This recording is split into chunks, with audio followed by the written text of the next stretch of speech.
క్రీస్తునందు ప్రియమైనటువంటి దేవుని సంగమా, మన రక్షకుడు మన ప్రభు అయినటువంటి యేసుక్రీస్తు నామంలో మరొకసారి మీ అందరికీ శుభాలను తెలియజేస్తున్నాం. ఈ దినము క్రీస్తు శిలువ శ్రమల ధ్యానాలలో ప్రభు అయిన యేసు శిలువలో పలికినటువంటి 6వ మాటను మనం ధ్యానం చేసుకుందాం. యోహాను సువార్త 19వ అధ్యాయము 30వ వచనాన్ని చదువుకుందాం.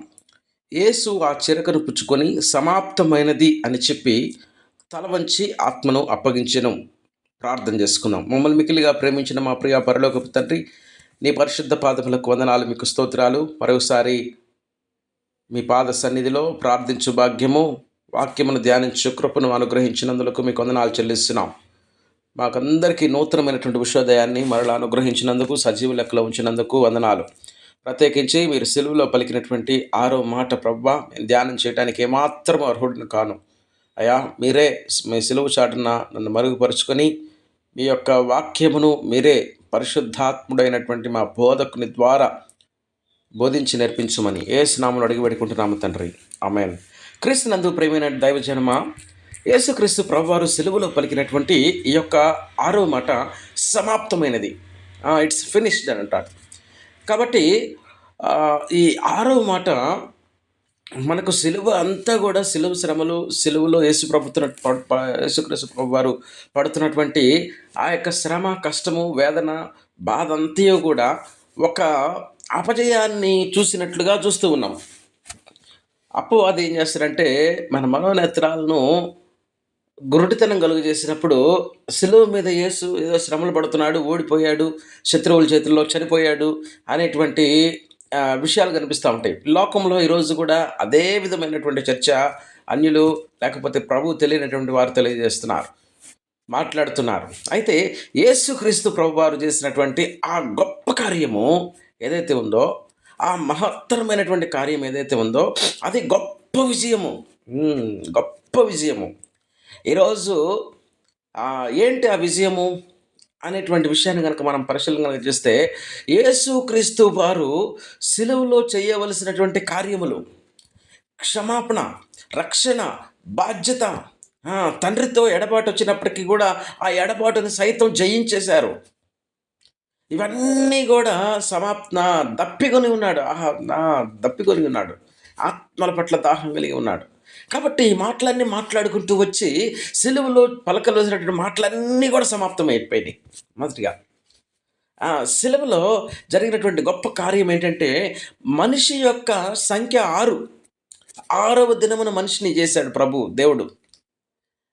తను చేసినటువంటి సృష్టి యావత్తును కూడా మొదటి దినమును ఆయన వెలుగును చీకటిని వేరుపరిచినట్లుగా, ఆకాశ జలములను పై జలమును క్రింది జలమును వేరుపరిచినట్లుగా, 6 నెలలు ఉండునుగా అన్నట్లుగా మొత్తము సర్వ సృష్టిని చేసినప్పుడు, అలానే జంతువులను, పక్షులను, రకరకాల ఇవన్నీ కూడా ప్రాణంతో ఉండేటువంటి జంతువులను, పక్షులను అన్నీ చేసినప్పుడు, అలానే ఈ భూమి మీద ఏం కావాలో మనుషుడికి, నరునికి ఏం కావాలో అవన్నీ చేసిన తర్వాత, అవన్నీ సిద్ధపరిచిన తర్వాత దేవుడు ఏం చేస్తున్నాడు, 6వ దినాన మనుషుని చేసుకున్నాడు.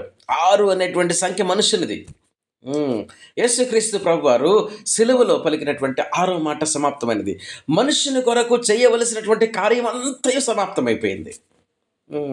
అందుకని దేవుడు ఏం చేస్తారంటే, మొదటి దినములో మంచిదిగా చూశాడు, అంత చేసి, రెండో దినములో అంత చేసినది యావత్తు మంచిదిగా కనపడినాం.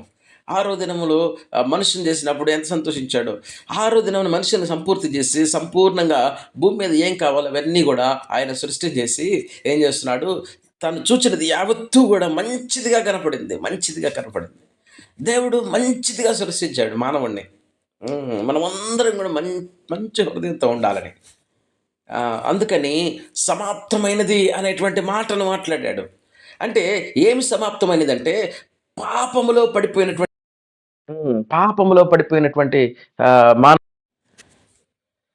శాపములతో నిండిపోయినటువంటి మానవుడి యొక్క శాపాన్ని తీసివేయడం సమాప్తమైపోయింది.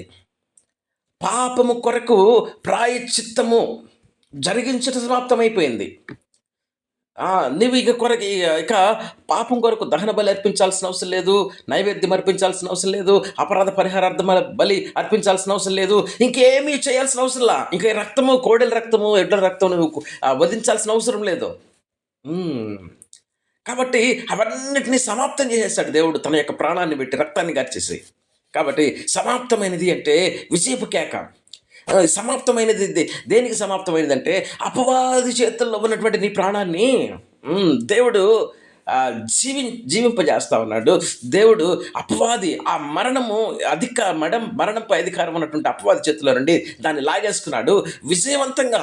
ఎస్, నేను లాగేసిన మరణాన్ని, జీవముని జీవము నిత్య జీవానికి వారసులు చేస్తాను. కాబట్టి ఈ కార్యం సమాప్తమైపోయింది. దేవుడు తండ్రి తనకు అప్పగించినటువంటి కార్యమంతా కూడా నీ కొరకు నా కొరకు ఆయన సంపూర్ణంగా నెరవేర్చి దాన్ని సమాప్తం చేసేసాడు. కాబట్టి ఇది ఎటు చూసినప్పటికీ కూడా ఒక అద్భుతమైనటువంటి కార్యము.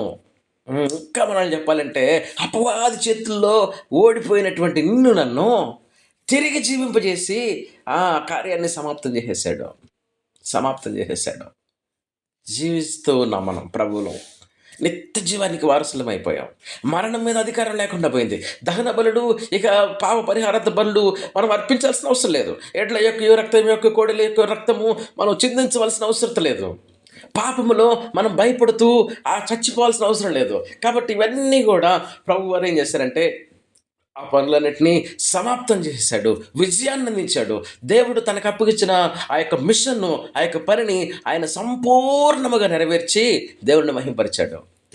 ఈరోజు దేవునికి అడ్డముగా ఉన్నటువంటి నీ పాపాల నా పాపాలన్నీ తొలగించబడ్డాయి. దేవుని మందిరంలోనికి ఆయన పరిశుద్ధ స్థలంలో నుండి అతి పరిశుద్ధ స్థలంలోనికి వెళ్ళడానికి ఉన్నటువంటి ఆ యొక్క ధర్మశాస్త్రం అనేటువంటి ఆ యొక్క తెరను దేవుడు ఏం చేశాడంటే తొలగించడం సమాప్తం అయిపోయింది. కాబట్టి ఈరోజు సమాప్తమైనది అనేది ఒక విజయపు కేక.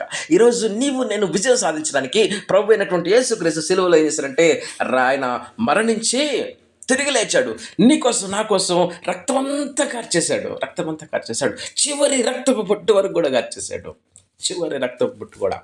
చూడండి, ఆ చివరి రక్తపు బొట్టు చూస్తే అక్కడ శతాధిపతి అదేంది ఈయనంత త్వరగా చనిపోయాడు అనుకొని ఏం చేస్తున్నాడు, ఒక బల్లెము తీసుకొని వచ్చి ఆ ప్రక్కలో పొడిచాడంట. ప్రక్కలో పొడిస్తే అది ఆ ప్రక్కలో నుండి ఊపిరితిత్తుల్లో నుండి వెళ్ళి గుండెను తాకింది. గుండెలో ఉన్నటువంటి ఆ యొక్క రక్తము, నీళ్లు ప్రవాహముగా గారిని అంటాం. ఆ ఒక్క చుక్క ఆ శతాధిపతి మీద పడినప్పుడు ఆ రక్తం ఏం చేసిందంటే అపవాది చేతుల్లో ఉన్నటువంటి ఆ యొక్క శతాధిపతిని యేసు ప్రభువు ఎక్కడ యేసు ప్రభు అన్ని హింసించినటువంటి ఆ యొక్క శతాధిపతి, ఆ యొక్క సైనికులు కూడా అందులో కొంతమంది మారిపోయారు. అందుకని ఆ రక్తముగా మారి ఆ కారి చూసినప్పుడు ఆ శతాధిపతి అంటున్నాడు, ఈయన నిజముగా నీతిమంతుడు, ఈయన నిజముగా దేవుని కుమారుడై ఉన్నాడు, ఇటువంటి మరణం నేను ఎప్పుడూ చూడలేదని చెప్పి యేసు ప్రభునందు విశ్వాసం ఉంచుతున్నాడు. ఎంత గొప్ప ధన్యత, ఎంత గొప్ప విజయాన్ని ప్రభు మన కొరకు సాధించి పెట్టాడు. అందుకనే ఆయన 6వ మాట సమాప్తమైనది. నీ కొరకు నా కొరకు చేయవలసిన కార్యములన్నింటినీ సమాప్తం చేసేసి దేవుడు నాకు విజయాన్ని అనుగ్రహించాడు.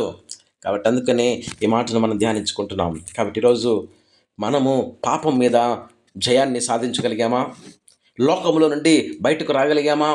ప్రత్యేకమైనటువంటి జీవితం ప్రభువు కొరకు జీవించగలుగుతున్నామా? నిత్య జీవాన్ని సంపాదించుకున్నామా? ఇంకా లోకంలో తిరుగుతూ లోకాశలు నెరవేరుస్తున్నామా? ఈరోజు ప్రభు నీతో నాతోనే మాట్లాడుతున్నాడు. నీవు చేయవలసిన కార్యాలు కూడా కొన్ని ఉన్నాయి ప్రభు కొరకు. వాటిని సమాప్తం చేయాలా, వాటిని సంపూర్ణంగా నెరవేర్చాలా. అందుకని ప్రభు ఈ మాట మాట్లాడుతున్నాడు. మాటలు ప్రభు దీవించునుగాక. మమ్మల్ని మిక్కిలిగా ప్రేమించిన మా ప్రియ పరలోకపు తండ్రి, నీ పరిశుద్ధ పాదములకు వందనాలు, మీకు స్తోత్రాలు. మీరు ఇచ్చిన యొక్క గొప్ప కృపను బట్టి మీకు వందనాలు చెల్లిస్తూ, అవును తండ్రి, మీరు సిలువలో పలికిన 6వ మాట మా కొరకు మాట్లాడిన మాట, మా కొరకు మీరు విజయాన్ని అనుగ్రహించినటువంటి యొక్క శ్రేష్టమైన మాటను మా హృదయాల్లో నీరు కట్టి ఫలింపు చేయమని యేసు నామములో అడిగి వేడుకుంటున్నాము తండ్రి. Amen. God bless you all. Good morning. Praise the Lord. Have a nice day. Good morning.